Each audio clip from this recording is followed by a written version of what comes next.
30,000 మంది టీచర్లతో సీఎం ముఖాముఖి అట. ఎవరి 30,000 మంది టీచర్లు? ఏ టీచర్లు 30,000 మంది? సీఎంకి 30,000 టీచర్లతో ఎందుకు ముఖాముఖి అంటే ఇది ఒక పబ్లిసిటీ స్టంట్. ఏంది 30,000 అంటే ఆగస్టు 2న ఎల్బీ స్టేడియంలో సమావేశం. ఎవరితోని? అన్ని జిల్లాల ఉపాధ్యాయులకు ఆహ్వానం, ఇటీవల పదోన్నతి పొందిన వారితో సంభాషణ ఏర్పాటు చేయాలని అధికారులకు సీఎస్ ఆదేశం. దేనికి? ప్రమోషన్ పొందిన 30,000 మంది ఉపాధ్యాయులతోని ఈయన ముఖాముఖి అవుతాడట ముఖ్యమంత్రి. దేనికి ముఖాముఖి? ఏం ఉద్ధరించడానికి? మీరు ముఖాముఖి కావాల్సింది వీళ్ళతోని కాదు. అంటే ఈ పబ్లిసిటీ స్టంట్ ఎన్ని రోజులు పెడతారు? ఎల్బీ స్టేడియం వేదికగా అధికారంలోకి వచ్చిన 2-3 వారాల్లో గురుకులకు సంబంధించి 6,000 పోస్టుల అపాయింట్మెంట్ ఆర్డర్లు ఇచ్చారు కేసీఆర్ భర్తీ చేసిన పోస్టులకి. వాళ్ళకి దిక్కు దివానం లేదు ఈ ఆట వరకు. మీరు ఇచ్చిన పోస్టులలో చాలామందికి అలా అపాయింట్మెంట్ రిపోర్టింగ్ తీసుకోలే, వాళ్ళు పట్టించుకుంటూ లేడు. 317 బాధితులు అట్లా రోడ్లెమ్మట తిరుగుతున్నారు. 46 జీవో బాధితులు రోడ్లెమ్మట తిరుగుతున్నారు. ఇదే మీరు అపోజిషన్లో ఉన్నప్పుడు 8-9 నెలల క్రితం మేము మెడలు వంచి రద్దు చేపిస్తాం, మేము గెలిచిన తర్వాత 46 జీవో ఉండదు, 317 జీవో ఉండదు అని చెప్పారు. ఇవాళ దాని గురించి మాట్లాడిన వాళ్ళు లేడు. ఇవాళ మీరు డాంబికాలు మళ్ళీ పలుకుంటా 30,000 మంది టీచర్లకి ఏదో నువ్వు దయాదారి బిచ్చం వాళ్ళకి ఇచ్చినట్టు ప్రమోషన్ ఇచ్చినందుకు ముఖాముఖి అట. అసలు వాస్తవంగా ఏదో చెప్పనా? 30,000 మంది టీచర్లతో మీరు ముఖాముఖి పెట్టడం కాదు. ఇవాళ రాష్ట్రంలో ఉన్న ప్రైవేట్ స్కూళ్ళ యాజమాన్యాలతో ముఖాముఖి పెట్టాలి మీరు. నారాయణ, శ్రీ చైతన్య లాంటి పెద్ద పెద్ద బడా కార్పొరేట్ పాఠశాలలు రాష్ట్రంలో ఉన్న ప్రజల రక్తాన్ని జలగలు దాగినట్టు తాగుతున్నారు ఫీజుల రూపంలో. కొట్టాల లాంటి దగ్గర బూత్ బంగ్లాలలో స్కూల్ నడుపుతున్నారు. వాళ్ళతోని ముఖాముఖి పెట్టండి. ఫీజులు ఏంది, మీరు చేస్తున్న అరాచకాలు ఏంది అని చెప్పి నిలదీయండి. అది ప్రజలు కోరుకునేది. కానీ మీరు ఇచ్చిన ప్రమోషన్ల గురించి సంబరాలు చేసుకోవడానికి, సంకలు గుద్దుకోవడానికి కాదు ముఖాముఖి పెట్టాల్సింది.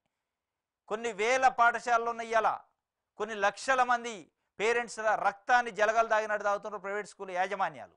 దాంట్లో నారాయణ ఉండు, చైతన్య ప్రధానంగా ఉన్నాయి, మిగతా స్కూళ్ళు కూడా ఉన్నాయి. వాళ్ళతోని పెట్టండి ముఖాముఖి. వాళ్ళ మెడ మీద కత్తి పెట్టి చెప్పండి, ప్రజలను వేధిస్తే మీ భరతం పడతామని చెప్పండి. అది చెప్పే దమ్ము ధైర్యం మీకు లేదు.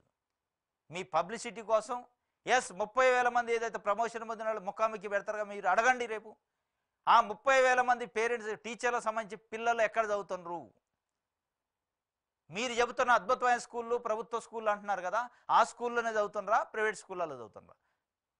మరి వాళ్ళు చెప్పే స్కూల్ పైన వాళ్ళకి నమ్మకం లేనప్పుడు, వాళ్ళు నడిపే విద్యా వ్యవస్థ పైన వాళ్ళకి నమ్మకం లేనప్పుడు, అంటే సామాన్య ప్రజలు, ఎస్సీ ఎస్టీ బీసీ మైనార్టీలకు సంబంధించిన బడుగు బలహీన వర్గాల ప్రజలు మీరు చెప్పే అద్భుతమైన స్కూళ్ళు ప్రభుత్వ స్కూళ్ళు అని చెప్పే దగ్గర పోవాలా?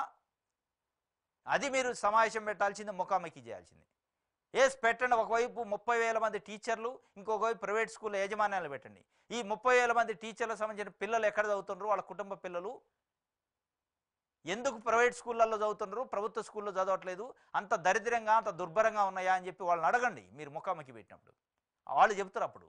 అప్పుడైనా మీకు జ్ఞానోదయం కలిగింది. ఒక్కడంటే ఒక టీచర్ పిల్లలు చదివితే దేనికైనా సిద్ధం.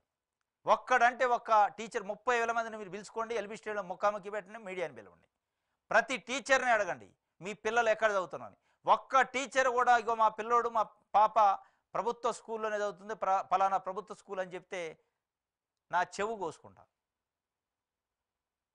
ఇది ఛాలెంజ్ అనమాట. ఏ ప్రభుత్వం అన్నా అసలు సిగ్గు ఎగ్గు ఉండాలి. మనం ఏ వ్యవస్థలో ఉన్నాం, ఏమి నడుపుతున్నాం, ఎటుపోతుంది వ్యవస్థ. లక్షల రూపాయలు జీతాలు ఇస్తారు టీచర్లకి, అక్కడ చదువు ఉండదు, వాళ్ళ పిల్లలు ఎక్కడ చదవరు, వాళ్ళ పిల్లలు పోయి ప్రైవేట్ స్కూల్లో చదువుతారు, సామాన్యుల పిల్లలు ఎక్కడ చదవాలి, మళ్ళీ వాళ్ళు గొర్రెలు బర్రెలు కాయాలి. ప్రైవేట్ స్కూళ్ళకి అసలు లిమిట్ లేదు, వాళ్ళ ఫీజులు ఏంది, వాళ్ళ కథ ఏంది, వాళ్ళ దోపిడీ ఏందని ఎవడు పట్టించుకుంటాడు. యూనిఫాముల పేరుతో దోపిడీ, పుస్తకాల పేరుతో దోపిడీ, ఫీజుల పేరుతో దోపిడీ. వీటిపైన మీరు ముఖాముఖి పెట్టాలి. ప్రైవేట్ స్కూళ్ళ యాజమాన్యాలతో ముఖాముఖి పెట్టి వాళ్ళకు ముక్కు తాడేసే ధైర్యం, దమ్ము నిజంగానే మీకు చిత్తశుద్ధి ఉంటే అది చేస్తే మీకు